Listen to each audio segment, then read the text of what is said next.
merci ce matin pour ta présence. Merci pour ta présence. Merci. Merci pour ta présence ce matin, Seigneur. Cette présence qui est comme ce vent violent, qui balaie, qui nettoie les cœurs et qui nous fait voir ce que nous sommes à tes yeux. Des perles de prix, des bien-aimés. Tu nous as rappelé ton amour qui est là. Ton amour qui nous invite à plaider. Ton amour qui n'est pas accusateur. Mais ton amour qui sauve, qui délivre, qui pardonne, qui relève.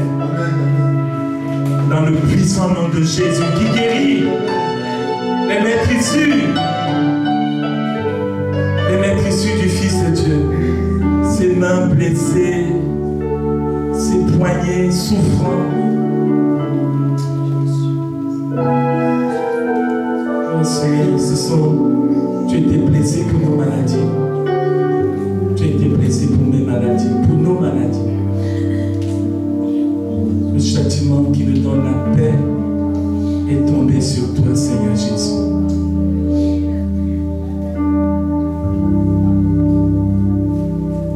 L'Église t'aime. Nous t'aimons, Seigneur Jésus. Nous voulons encore acclamer pour ton Seigneur.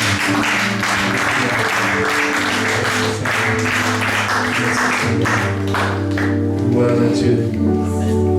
Gloire à Jésus. Ton cœur est-il dans la joie ce matin? Ton cœur est-il remotivé, renouvelé, redynamisé? Seigneur, merci pour ton amour. Merci pour ta présence. Nous voulons lire dans la parole de Dieu dans Apocalypse au chapitre 2. Apocalypse au chapitre 2. Nous voulons lire les versets 18 à 29. Apocalypse au chapitre 2, versets 18 à 29.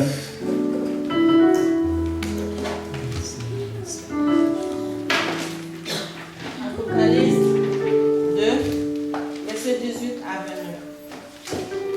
Écrit à l'ange de l'église de Thyatire. Voici ce que dit le Fils de Dieu, celui qui a les yeux comme une flamme de feu, et dont les pieds sont semblables à de l'airain ardent.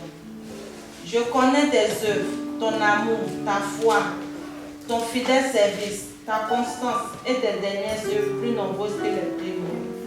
Mais ce que j'ai contre toi, c'est que tu laisses la femme Jézabel, qui se dit prophétesse, enseigner et séduire mes serviteurs pour qu'ils se livrent à l'impudicité et qu'ils mangent des viandes sacrifiées aux idoles. Je lui ai donné du temps afin qu'elle se repentisse et elle ne veut pas se repentir de son impudicité. Voici, je vais la jeter sur un lit et envoyer une grande tribulation à ceux qui commettent adultère avec elle, à moins qu'ils ne se repentent de leurs œuvres. Je ferai mourir de mort ses enfants. Et toutes les églises connaîtront que je suis celui qui sonde les reins et les cœurs. Et je vous rendrai à chacun selon vos œuvres. À vous, à tous les autres de Thyatire, qui ne reçoivent pas cette doctrine et qui n'ont pas connu les profondeurs de Satan, comme il les appelle, je vous dis, je ne mets pas sur vous d'autres fardeaux. Seulement ce que vous avez, retenez-le jusqu'à ce que je vienne. À celui qui vaincra et qui gardera jusqu'à la fin mes œuvres, je donnerai autorité sur les nations et il les paraîtra avec une verge de fer, comme on brise les vases d'argile. Ainsi que moi-même, j'en ai reçu le pouvoir de mon Père, et je lui donnerai le toit du matin. Que celui qui a les oreilles entende ce que l'Esprit dit aux églises. Amen. Amen. Nous voulons ce matin nous laisser exhorter par la parole de Dieu en nous appuyant sur ce passage qui fait partie, n'est-ce pas, des 7 lettres que l'apôtre Jean, l'apôtre de l'amour, a reçues en vision alors qu'il était détenu prisonnier dans l'île de Patmos à cause de son attachement à Jésus. Jean, qui était déjà à un âge avancé, qui certainement a été l'apôtre qui a vécu le plus longtemps, va être, n'est-ce pas, enlevé en esprit par le Seigneur Jésus, qui va le transporter dans des visions et lui montrer des choses présentes, mais aussi des choses à venir.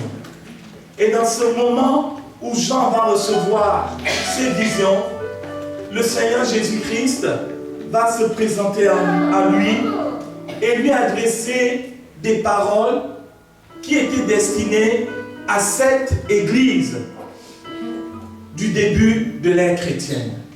Mais en fait, ces 7 églises, en réalité, sont l'image de l'église de Jésus-Christ dans tous les temps. L'image de la situation ou des situations dans lesquelles l'église peut se retrouver à un instant donné. Et dès le moment où on parle de l'église, bien sûr, il ne s'agit pas des murs. Mais il s'agit de qui? Il s'agit de toi et il s'agit de moi.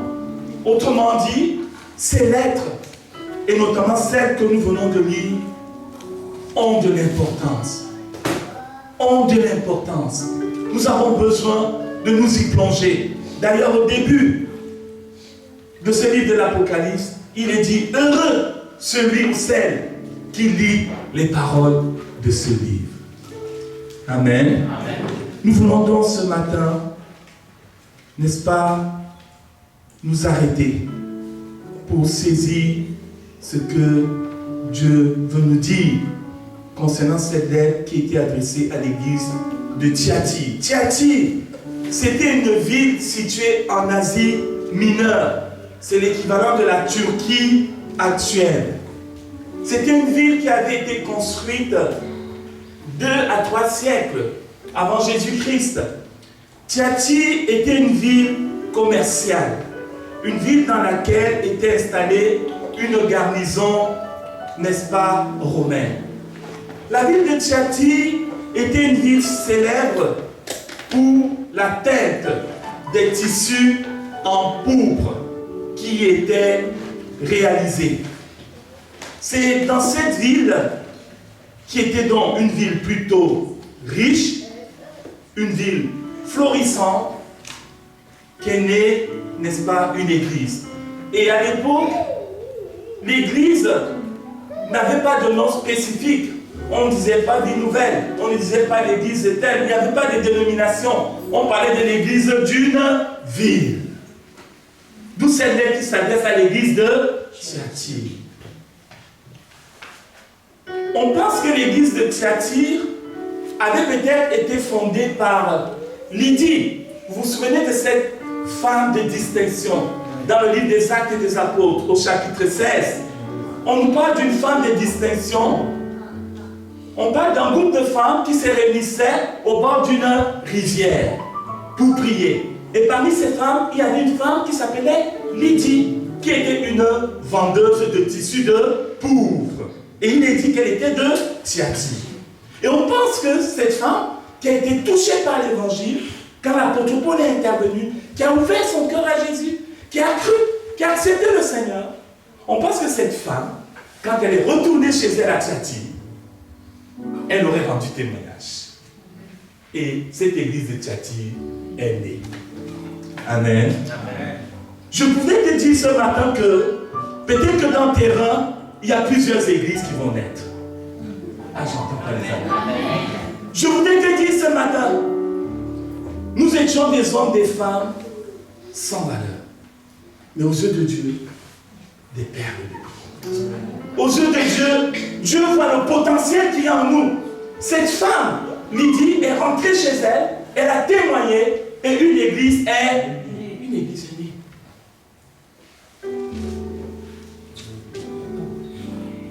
Toi, ma soeur, toi, mon frère, il y a peut-être des églises qui vont naître par ton témoignage. Amen. Il y a des églises qui vont naître par ton... Ne te méprise pas. C'est donc à cette église de Thyatire que le Seigneur Jésus va s'adresser. Et quand on lit, n'est-ce pas, ce que Jésus dit à cette église, on constate que le Seigneur prononce des paroles qui sont, dans un premier temps, des paroles élogieuses. Des paroles qui vantent les qualités de cette église. Et je pense que c'est une église, si on s'arrête à ces qualités, tous on serait quelque part envieux de voir ce qui se passait dans cette église. Quand on regarde ses qualités, Jésus dit quoi? Il dit à cette église, au verset 19, je connais tes œuvres. C'est une église qui produisait des œuvres de la foi. Elle produisait. C'était une église active. C'était une église qui avait du dynamisme. Ce n'était pas une église paresseuse. Vous savez, ça existe aussi. Des églises paresseuses. Des églises où on vient, on écoute, on rentre chez soi et on attend la prochaine fois. Non, à Thyatire, ce n'était pas le cas. Ville commerciale, certainement ville de passage, ville dynamique. Et dans cette église, il y avait des croyants qui étaient dynamiques. Et Jésus dit, je connais tes œuvres, je connais ton amour. C'est une église où il y avait de l'amour. Des fois on dit, ah, pasteur, ah, il n'y a pas d'amour, ah, il n'y a pas ceci, ah, on m'a pas dit bonjour, ah, ceci. Non, à Thyatire, il n'y avait pas ce genre de problème. Il y avait de l'amour. Et pas seulement cet amour fraternel, mais il y avait aussi la foi. C'était une église qui était ancrée dans la foi. C'était une église qui aimait la parole de Dieu. C'était une église qui écoutait la parole. La Bible dit que la foi vient de ce qu'on entend. Et ce qu'on entend vient de la parole de Dieu. Et ici, c'est Jésus lui-même qui rend témoignage que dans cette église, les croyants étaient bâtis dans la foi. Et Jésus continue à dire, je connais aussi ton fidèle service. Les frères et sœurs de Thyatire servaient le Seigneur. Et ils étaient fidèles. Ce n'était pas le service d'un jour. Ce n'était pas le service d'une semaine. On leur confiait des tâches, ils les accomplissaient d'une manière fidèle, sans se détourner. Fidèle service. Et Jésus leur rajoutait, je connais ta constance. Donc ils étaient constants dans la foi. Vous savez, la foi n'était pas en dents de scie. Vous connaissez ça, hein? La foi en dents de scie. Aujourd'hui, on est là, on est dans un sommet. Tout bien. Demain, on est dans la dépression. Des fois, il y a des chrétiens comme ça. Hein? Il est au sommet aujourd'hui. Le lendemain, tu le vois, tu ne le reconnais pas. Il est dans la vallée, au fond du gouffre, dans la dépression. Mais tu sais, Jésus veut te rendre constant. Amen. Amen. Constant. Nous sommes souvent comme ça. Hein? Nous sommes tous concernés. Hein? Même le prophète Élie qui n'a pas connu la mort, que le Seigneur a emporté dans des chariots de feu. Élie, à un moment donné, va affronter des prophètes, des faux prophètes. Il va triompher d'une manière glorieuse. Mais ce même Élie, on va le lire par la suite, il va fuir devant les menaces de Jézabel. Il va s'enfuir. Et il s'enfuit, marcher et aller rencontrer Dieu. Et Dieu va lui dire, mais Élie, qu'est-ce que tu fais là? Et il dit, Seigneur, moi je veux mourir, je veux que tu me prennes. Vous savez qu'il y a des chrétiens des fois, ils disent, je veux mourir. Non, vous n'y croyez pas. Il y a des chrétiens, des fois ils disent, je veux mourir.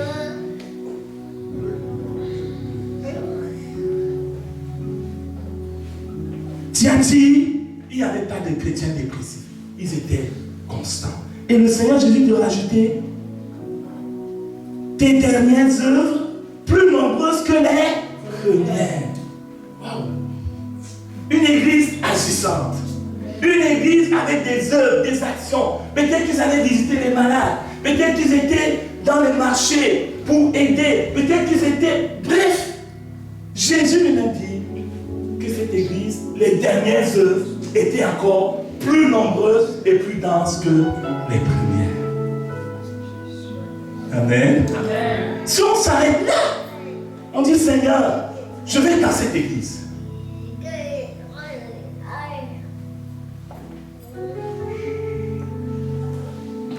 Mais la suite du passage nous montre qu'il y avait un problème dans cette assemblée. L'assemblée de Thyatire. Il y avait un problème. Un problème qui, peut-être même humainement parlant, n'était pas visible. Les gens ne le voyaient pas. De l'extérieur, tout était parfait. Mais voyons comment Jésus va se présenter à cette église. Lorsqu'il dit à Jean, écris à l'église de Thyatire, voici ce que dit le Fils de Dieu. Il se présente. Voici ce que dit le Fils de Dieu. Celui qui a les yeux comme une flamme de feu et dont les pieds sont semblables à de l'airain ardent. Celui qui a les yeux comme une flamme de feu. Cela nous renvoie à quoi? Cela nous renvoie au sujet dont nous avons parlé la semaine dernière, dimanche dernier, qui était quoi pour ceux qui étaient là? Ah. Oui. Jésus voit tout. C'était ça le sujet, qui était basé sur ce témoignage de la femme samaritaine, qui est rentrée dans sa ville de Sychar et qui a dit, là encore une autre femme, la première femme évangéliste, qui a dit aux habitants de sa ville, venez voir un homme qui m'a dit tout ce que j'ai fait. Ne serait-il pas le Christ? Et à partir de là, toute la ville va se convertir à Jésus. Une autre femme évangéliste. Je voudrais encourager les sœurs ce matin. Les sœurs ce matin. Vous avez une arme que Dieu vous a donnée. Vous êtes capable de témoigner librement, sans vous poser 10 000 questions. Nous les hommes, on se pose souvent des questions. Ça, on le sait. Nous, on aime décortiquer. Mais vous, vous êtes simple. Et Dieu veut utiliser cette simplicité pour témoigner de l'amour de Christ à notre pays. Je veux vous encourager à y aller. Ne te pose pas 10 000 questions, ma soeur. Témoigne de la foi en Jésus. Ah, il n'y a pas de ça. Si, témoigne de ta foi librement. Comme cette femme samaritaine ou comme Lydie. Jésus se présente ici comme celui dont les yeux sont comme une flamme de feu. Jésus connaît tout. Il voit tout. Absolument rien ne lui échappe. Ses regards sont des regards foudroyants. Une flamme de feu. Imaginez quelqu'un qui aurait des yeux comme le laser. Le laser va être utilisé pour soigner, pour guérir, mais il va aussi être utilisé pour détruire. Et Jésus dit ici, il se présente comme celui dont les yeux sont comme une flamme de feu. Rien ne lui échappe. Absolument rien. Même s'il y a un vernis de tout parfait, lui, il transperce le vernis pour voir la profondeur des choses. Une flamme de feu. Il va traverser l'apparence pour évaluer le fondement, pour évaluer la réalité des choses, pour approuver ou réprouver, pour mettre en lumière les dangers qu'il y a dans telle ou telle situation, dangers auxquels l'homme, la femme ne pense même pas. Flamme de feu. Mais le Seigneur se présente aussi comme celui dont les pieds sont semblables à de l'airain. L'airain ardent. Il n'y a pas que les yeux comme une flamme de feu, mais les pieds sont semblables à de l'airain ardent. L'airain nous parle de quelque chose de dur, de quelque chose de solide. C'est aussi un symbole de la fermeté de notre Dieu. Notre Dieu est ferme devant le mal. Dieu ne titille pas devant le mal. Il est ferme devant le mal. Il est impitoyable devant le mal. La Bible dit, c'est une chose que de tomber entre les mains du Dieu vivant. Notre Dieu est un Dieu d'amour, bien aimés frères et sœurs. Mais notre Dieu est aussi impitoyable face au mal. Pour cela, regardez Golgotha. Regardez celui qui est sur la croix. Qui est sur la croix? Le Fils de Dieu. Et Jésus sur la croix va s'écrier, mon Dieu, pourquoi m'as-tu abandonné? Il fallait que le juste meure pour les coupables. Sinon, il n'y aurait pas eu de salut. Il n'y aurait pas eu de pardon des péchés. L'humanité tout entière serait plongée dans une déchéance éternelle. Personne ne serait sauvé. Cela nous parle aussi de cette fermeté que notre Dieu a vis-à-vis du mal. Et c'est sous cet angle-là que le Seigneur Jésus va se présenter à cette église pour dénoncer le grave problème qui s'y trouvait. Que dit le Seigneur à cette église? Il lui dit, mais ce que j'ai contre toi, c'est que tu laisses la femme Jézabel qui se dit prophétesse enseigner et séduire mes serviteurs pour qu'ils se livrent à l'impudicité et qu'ils mangent des viandes sacrifiées aux idoles. Ce que j'ai contre toi, dit le Seigneur Jésus ici, c'est que tu... Non, je ne vous entends pas. C'est que tu laisses. Les mots du Seigneur sont des mots exacts. C'est que tu laisses. Cette église de Thyatire qui était si belle, si dynamique, Jésus dit d'elle qu'elle laisse. Elle laisse infiltrer et prospérer un enseignement de séduction qui était ici certainement porté par une femme qui devait être une des responsables de cette église. Mais la chose qui a retenu, c'est le fait que Jésus dit tu laisses infiltrer et prospérer au sein de l'assemblée quelque chose qui déshonore Dieu. Quand je lisais ce passage, le Saint-Esprit m'a arrêté sur ce mot, tu laisses. Tu laisses.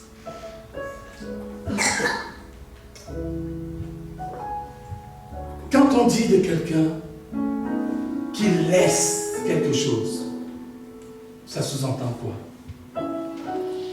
Ça sous-entend qu'il y avait un peu de légèreté, oui. Un peu de négligence, oui. Un peu de laxisme, oui. Un peu de tolérance au sein de cette assemblée. Tolérance de quoi? D'une chose qui déshonorait Dieu et qui détournait cette assemblée de la destinée et de la vocation que Dieu avait pour elle. Une personne qui apportait un faux enseignement. Une personne qui était séduisante, qui séduisait. Une personne qui encourageait dans cette assemblée des personnes, peut-être même des responsables, à pratiquer la débauche, l'impudicité. Une personne qui encourageait à pratiquer l'idolâtrie. Et Jésus ici, en désignant cette personne, il dit, c'est que tu laisses cette femme Jézabel. Qui était Jézabel? Jézabel, je vais juste résumer. Jézabel, vous le lirez dans Un roi. Un roi, vous pouvez lire à partir du chapitre 17. Jézabel était la femme du roi Achab. Et Jézabel était une femme méchante. Jézabel était une femme qui encourageait le peuple à adorer les statues de Baal. Jézabel avait à sa solde 400 faux prophètes. En tout cas, elle avait des faux prophètes. Ces faux prophètes que Élie, le prophète Élie, a rencontrés sur le mont Carmel. Ou sur le mont Carmel, il va y avoir un défi que le prophète Élie va lancer au prophète de Baal. Il va leur dire, et Élie va inviter le peuple, et il va dire au peuple, jusqu'à quand allez-vous clocher? C'est là où un côté vous servez Dieu, un autre côté vous servez les Baal. Aujourd'hui, on va voir qui est véritablement Dieu, ou c'est Baal, ou c'est l'Éternel. Et Élie va inviter les faux prophètes. Et il va leur dire que chacun prépare son autel. Et qu'il y dépose, n'est-ce pas, son offrande, son holocauste, pour l'offrir à l'Éternel. Ces faux prophètes qui avaient à leur tête Jézabel, qui était la femme du roi, ils vont faire leur holocauste. Ils vont danser toute la journée. Ils vont se faire des scarifications. Rien ne se passera. Et il va les regarder, il va leur dire, mais continuez à danser. Peut-être que votre Dieu est en vacances. En faisant trop de bruit, il va se rendre compte qu'on est en train de l'inviter. Ils vont s'agiter, sans résultat. Alors Élie va maintenant dire, maintenant c'est mon tour. Élie va construire son autel. Il va déposer l'holocauste. Il va verser l'eau, mouiller l'holocauste, remplir d'eau de telle sorte que ça ne puisse même pas brûler un peu. Et Élie va s'adresser au Dieu vivant. Amen. Je voudrais t'encourager. Les chrétiens, ils n'osent pas prendre Dieu au mot. Prends Dieu au mot. Prends l'Éternel au mot. Élie va dire, Seigneur, c'est toi le maître du ciel et de la terre. Montre à ce peuple que c'est toi qui es l'Éternel Dieu. Élie n'avait même pas fini sa prière que le feu est descendu du ciel et a continué l'holocauste. Alors, le peuple a commencé à dire, c'est l'Éternel qui est Dieu. C'est l'Éternel qui est Dieu. Et Élie va leur dire, saisissez tous les faux prophètes. Ils ont saisi tous les faux prophètes et ils les ont exécutés. Voilà cette Jézabel, c'est elle qui était à la tête de ces faux prophètes. Et quand elle va apprendre par son mari, le roi Achab, ce qui s'était passé, elle va dire, c'est Élie, je vais avoir sa peau. J'aurai sa peau. Et c'est comme cela donc que Élie va s'enfuir. Lui qui a pourtant tenu tête à plus de 400 faux prophètes, il va fuir devant Jézabel. C'est dire quelle était la puissance mauvaise de cette femme. Et son action ne s'est pas limitée à ça. Un jour, son mari rentre à la maison tout triste. Jézabel, il voit Achab, il rentre. Achab monte sur le lit. La Bible dit, Achab tourne le dos, il ne mange pas. Sa femme lui dit, mais qu'est-ce qui se passe? J'ai fait un problème avec toi, c'est quoi? Achab lui dit, oh, c'est que j'ai vu une vigne dans le village. Ça m'intéresse la vigne, sauf que la vigne là appartient à un certain Naboth. Naboth ne veut pas me vendre sa vigne. Naboth dit que c'est l'héritage qu'il a reçu de ses pères. Il ne veut pas la vendre. Et parce que Naboth ne voulait pas vendre sa vigne au roi, le roi est rentré triste. Parce qu'il se croyait permis de tout. Et sa femme lui dit, Jézabel lui dit, mais Naboth, arrête de t'attrister. C'est toi qui es roi, n'est-ce pas? On va résoudre ça aujourd'hui. Elle a écrit une lettre qu'elle a envoyée à tous les anciens et les magistrats de la ville. Et dans la lettre, elle leur disait, vous allez convoquer une assemblée. Et vous allez prendre des gens méchants qui vont se placer dans l'assemblée et se lever contre Naboth. Pour dire que Naboth a parlé mal de Dieu, il a blasphémé contre l'Éternel et il a maudit le roi. Et à partir de là, vous allez lapider Naboth. Jézabel va donc envoyer cette lettre aux anciens magistrats. Et aucun des anciens ni des magistrats n'osera ouvrir sa bouche pour contester cette lettre qu'elle avait envoyée. C'est pour cela que je lui dis ici, tu laisses cette Jézabel entraîner même mes serviteurs. Parce que Jézabel avait autorité sur ses anciens. Et aucun d'eux n'a osé se lever pour dire à cette femme, non, tu t'égares, nous n'allons pas te lever. Ils ont convoqué l'assemblée. Ils ont fait ce qu'elle avait dit et ils ont lapidé. Ils ont lapidé Naboth. Et après, elle a dit à son mari, va prendre la vie, elle est d'accord. Une femme aussi séductrice. Parce qu'une fois qu'elle a commis ses œuvres, le Seigneur lui a fait dire, Jézabel, de la même façon que les chiens ont léché le sang de Naboth, et bien toi aussi, tu mourras de la même manière. Et le jour où cette femme a été exécutée, quand elle a vu de l'étage où elle se trouvait, celui qui venait pour l'exécuter, la Bible dit, elle a mis ses fards, mon Dieu, elle s'est bien maquillée, et elle est venue se dresser devant lui, avec cet esprit de le séduire. Mais là, la main de celui que l'Éternel avait appelé à exécuter son ordre n'a pas du tout flanché. C'est que tu laisses faire. Et la question que je vais te poser, et que le Seigneur me posait, c'est, mon frère, ma soeur, qu'est-ce que tu laisses faire dans ta vie? Qu'est-ce que tu laisses traîner dans ta vie? Tu laisses traîner quoi? Qu'est-ce que tu laisses traîner dans ton cœur? Personne ne voit. Mais celui dont les yeux sont comme une flamme de feu, il voit. Il voit. Qu'est-ce que tu laisses traîner dans ton cœur? Tu laisses traîner des petites habitudes de colère. De temps en temps, une petite colère. Combien de fois on a entendu des accidents? Du style, je me suis seulement levé pour me défendre. Je l'ai juste poussé. Il est tombé. Et il est mort. Une petite colère aux conséquences irréversibles. Une petite amertume. C'est pas beaucoup, mais c'est juste une petite amertume. Une petite calomnie. De temps en temps, voilà, ma bouche là, elle dévie. Comme si elle était condamnée à dévier. Des petites murmures. Des petites convoitises. Des petites rancœurs. Qu'est-ce que tu laisses? Je voudrais te poser cette question de la part du Seigneur, comme elle m'a été posée à moi. Si aujourd'hui, on venait t'offrir un bon verre d'eau, imagine, tu as fait une grande course, voilà, tu as bien couru, tu as fait ton sport journalier, tu reviens, tu es fatigué, mais tu as besoin, tu as dit, donnez-moi un bon verre d'eau.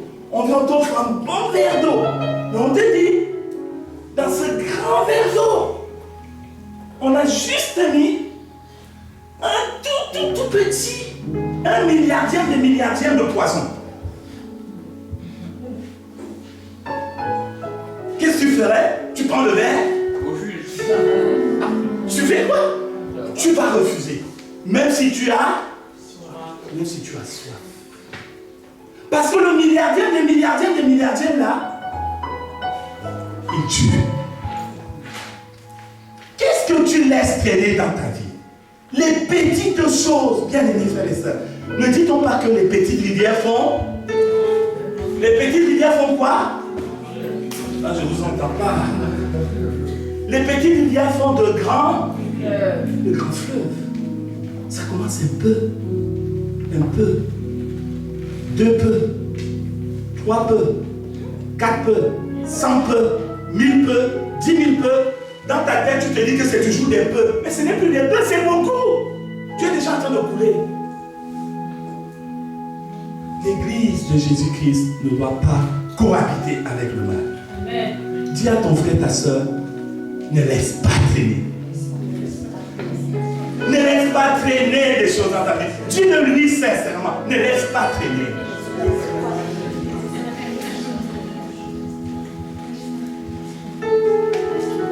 J'avais entendu cette histoire, c'est mes parents qui m'en avaient parlé, d'un jeune homme qui devait être exécuté. À ce moment-là, il y avait peine de mort. Il devait être exécuté. Et Ses dernières paroles, c'était quoi? C'était de dire, mes parents m'ont laissé faire. Mes parents m'ont laissé faire. Mes parents ne m'ont pas donné les limites, ne m'ont pas dit, non mon enfant, ne va pas là, arrête cette attitude. Ils m'ont laissé faire. C'est dramatique d'entendre cela au dernier moment. Et dans la Bible, on a l'histoire d'un homme aussi qui a laissé faire ses enfants. C'était le sacrificateur Élie. Dans 1 Samuel, vous pourrez lire au chapitre 2, Élie a laissé faire ses enfants. Ses enfants méprisaient l'Éternel. Ils allaient plonger les fourchettes dans les casseroles où il y avait les sacrifices offerts. Ils plongeaient et ils mangeaient. Ils commettaient aussi l'impudicité devant le temple. Ils faisaient des abominations. Et leur père va leur dire, mes enfants, pourquoi vous déshonorez l'Éternel? Oh, vous faites du mal. Vous avez déjà entendu des fois des parents qui reprennent leurs enfants, mais en disant, oh mon chéri, oh il faut arrêter, hein. Viens, je te fais un bisou. Allez, continue. En fait, l'enfant, il reçoit quoi? Il reçoit continue. Tu fais bien, et la prochaine fois, il va faire pire. Non. Quand il faut reprendre, il faut reprendre. Amen, amen.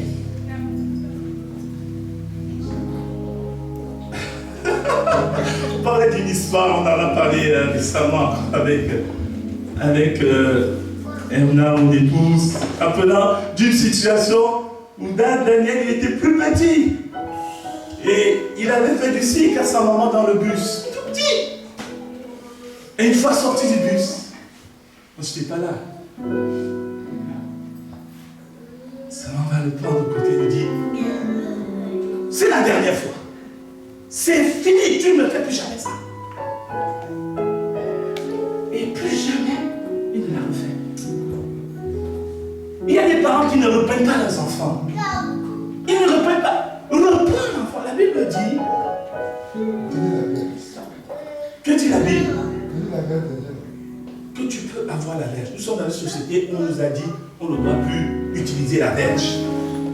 Sinon, on va passer en justice. Mais l'attitude de fermeté fait que l'enfant il comprend que là, il a dépassé les limites. C'est ce que Jésus dit ici. Tu laisses faire. Dis encore à ton frère, ne laisse pas traîner ça. Je voudrais m'arrêter là ce matin.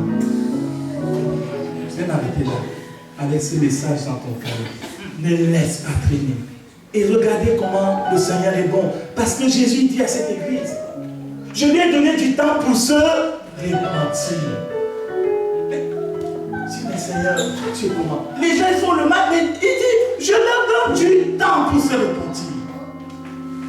Dans la Bible, on a l'histoire de ce roi Manassé. Il a fait tellement de choses mauvaises. Tellement.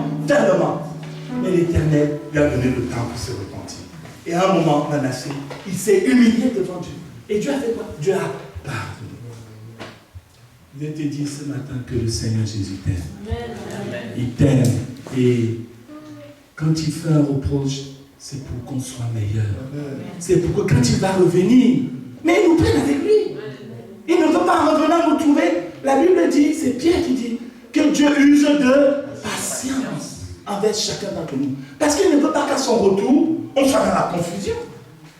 Vous vous imaginez que Jésus revienne et que nous, là qui parlons de lui tous les jours, on soit restés, les gens du dehors là. Je ne sais pas ce qu'ils nous feront. Je ne sais pas. Parce qu'ils seront dans la confusion. Mais nous, ils te diront, mais toi, tu allais tous les jours à l'église, non? Tu fais quoi là? La seule chose que tu voudras faire, c'est de disparaître. D'aller te cacher je ne sais où. Sauf qu'à ce moment-là, pour se déplacer, ce sera chaud. Parce que le monde sera sans dessous. Est-ce que nous pouvons prier le Seigneur? Nous pouvons prier.